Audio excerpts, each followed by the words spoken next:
Assalamualaikum warahmatullahi wabarakatuh. Perkenalkan, nama saya Salwa Gina Putri Sabirah. Di sini saya akan melanjutkan pembahasan soal akuntansi biaya 2 tahun 2019-2020. Soal 2. PT Adinda menghasilkan produk A dan B. Informasi untuk bulan Desember 2019 adalah sebagai berikut. Untuk anggaran, jenis produk ada 2 A dan B. Harga jual per unitnya itu yang produk A sebesar Rp3 dan untuk harga jual produk B sebesar Rp4,5. Untuk harga jual produk A itu jumlahnya sebesar Rp450.000 dan untuk produk B sebesar Rp900.000. Dan untuk harga pokok penjualan untuk jenis produk A sebesar Rp375.000 dan untuk produk B sebesar Rp750.000. Dan untuk realisasi jenis produk sama ada A dan B. Untuk harga jual per unitnya itu baik A dan B memiliki harga yang sama sebesar Rp4. Untuk jumlah jenis produk A sebesar Rp480.000 dan untuk produk B sebesar Rp920.000.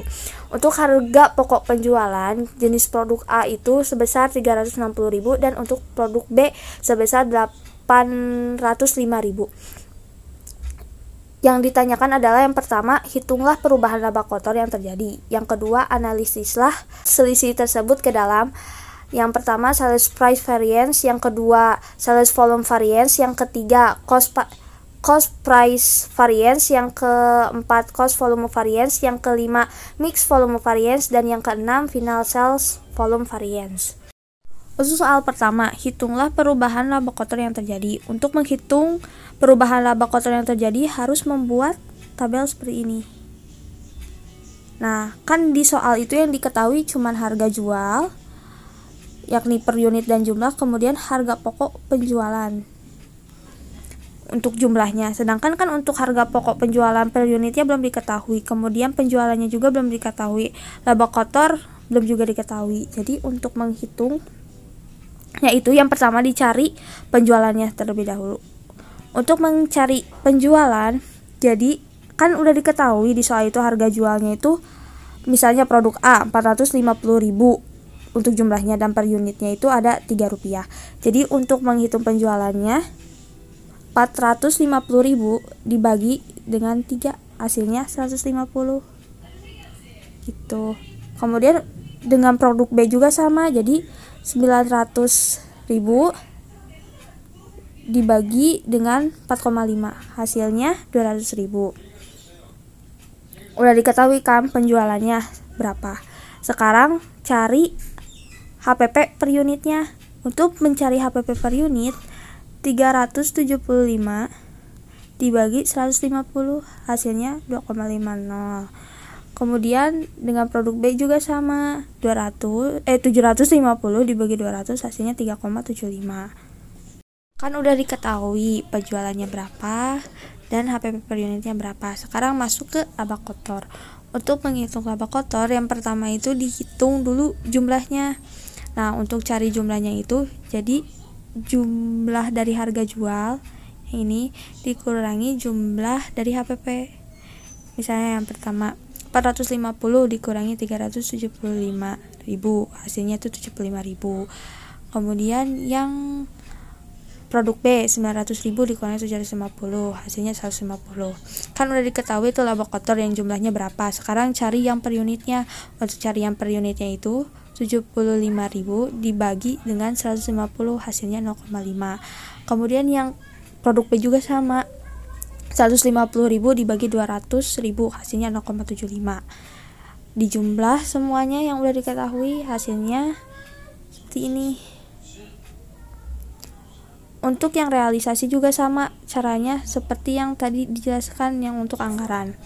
Kemudian setelah diketahui baik anggaran dan realisasinya, sekarang bisa menghitung analisis perubahan laba kotor yang terjadi. Rumusnya itu selisih laba kotor sama dengan laba kotor anggaran dikurangi laba kotor realisasi. Kan tadi diketahui kalau laba kotor anggaran itu segini, 225.000. Dan untuk laba kotor realisasi sebesar 235.000. Nah, jadi 225.000 dikurangi 235.000, hasilnya 10.000, dan itu tuh termasuk laba karena laba kotor realisasi itu lebih besar daripada yang anggarannya. Sekarang masuk ke nomor 2. Nomor 2 itu analisislah selisih tersebut ke dalam. Yang pertama ada selisih harga jual. Untuk selisih harga jual, rumusnya itu harga jual standar dikurangi harga jual sesungguhnya dikali kuantitas sesungguhnya. Nah, untuk yang produk A. Untuk yang produk A itu 3 kurangi 4. Untuk 3 itu dari harga jual yang anggaran. Yang ini. Kemudian untuk yang harga jual standar itu sesungguhnya. Untuk harga jual sesungguhnya itu dari realisasi. Yang ini, yang 4. Nah, dari sana kemudian dikali dengan penjualan. Penjualannya itu ngambil yang di realisasi. Pokoknya mah intinya ingat gini, kalau anggaran berarti masuknya ke standar, sedangkan untuk realisasi masuknya ke sesungguhnya. Ingatnya itu aja.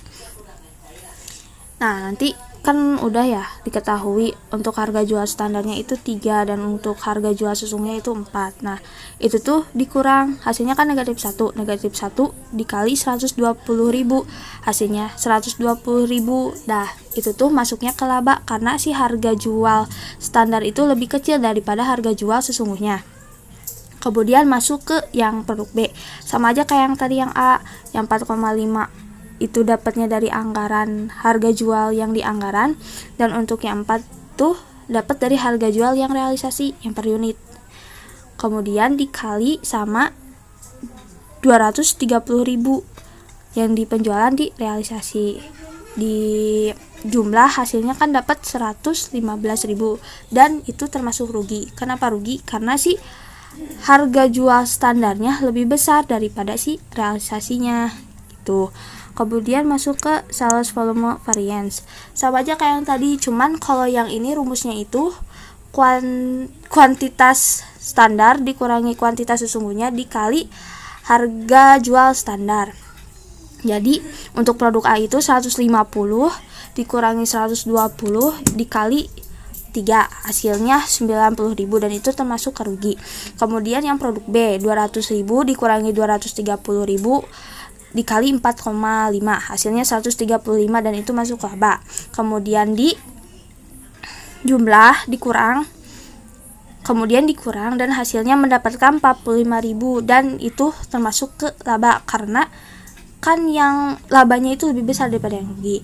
Kemudian masuk yang ke C. Yang ke C itu cost volume variance. Rumusnya itu HP standar dikurangi HP sesungguhnya dikali kuantitas sesungguhnya.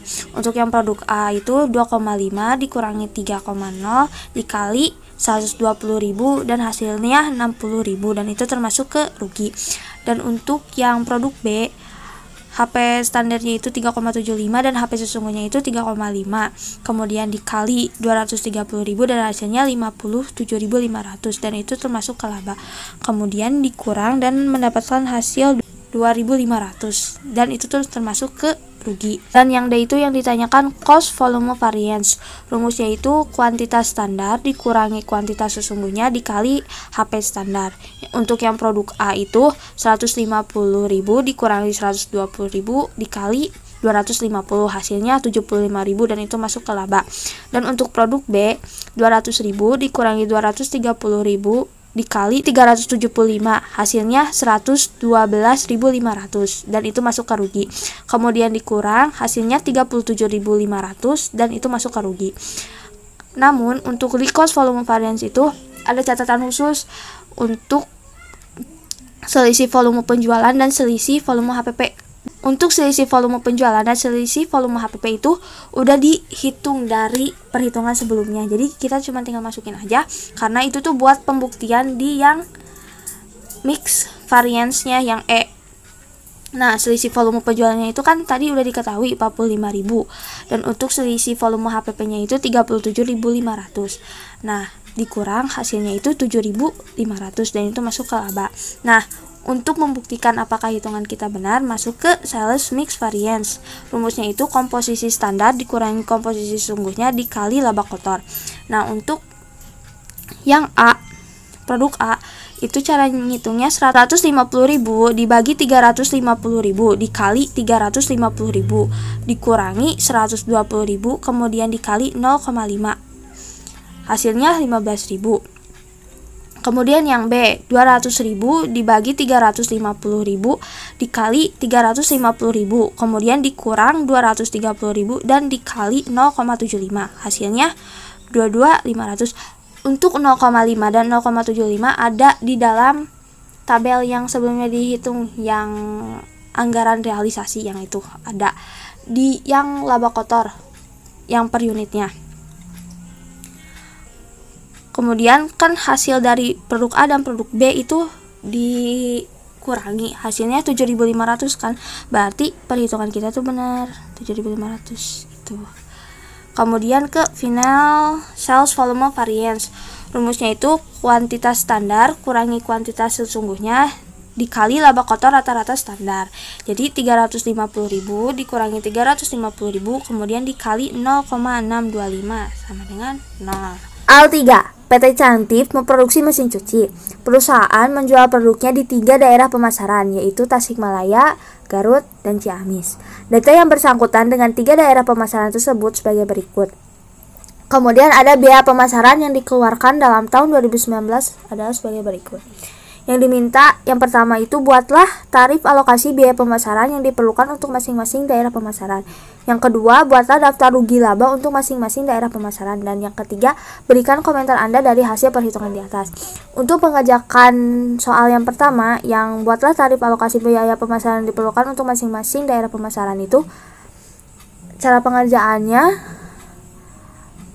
biasanya mengikuti dari yang sudah ada di soal yang ini. Nanti disalin lagi di sini karena yang kita cari itu si tarif alokasinya. Nah, dari mana kita bisa mengetahui jumlah dasar alokasi? Kan di sini udah diketahui jumlah dasar alokasinya.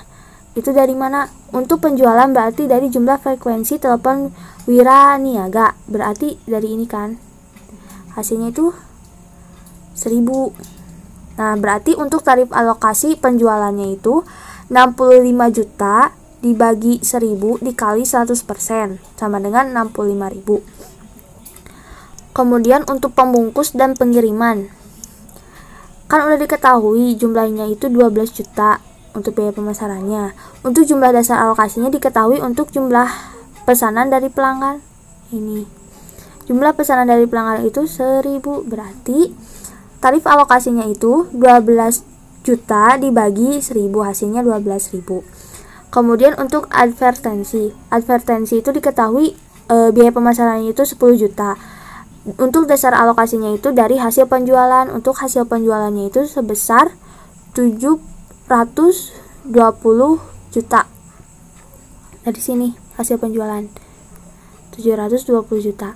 Jadi 10 juta dibagi 720 juta sama dengan 0,0138. Itu tuh untuk tarif alokasi advertensi. Kemudian ada kredit dan penagihan. Untuk kredit dan penagihan jumlahnya itu 15 juta. Untuk dasar alokasinya jumlah frekuensi tercantum dalam faktur. Jumlah frekuensi tercantum dalam faktur itu 10.000. Berarti untuk kredit dan penagihan 15 juta dibagi 10.000, hasilnya 1.500. Kemudian untuk akuntansi pemasaran jumlahnya itu diketahui 18 juta. Untuk jumlah dasar alokasinya dari jumlah pesanan dari pelanggan, hasilnya itu 1.000. Jadi untuk tarif alokasinya untuk akuntansi pemasaran itu 18 juta dibagi 1.000, hasilnya 18.000. Jadi untuk nomor 1, tarif alokasi biaya pemasaran yang diperlukan untuk masing-masing daerah pemasaran itu jawabannya yang ini. Yang ini tuh jawaban untuk soal nomor 1.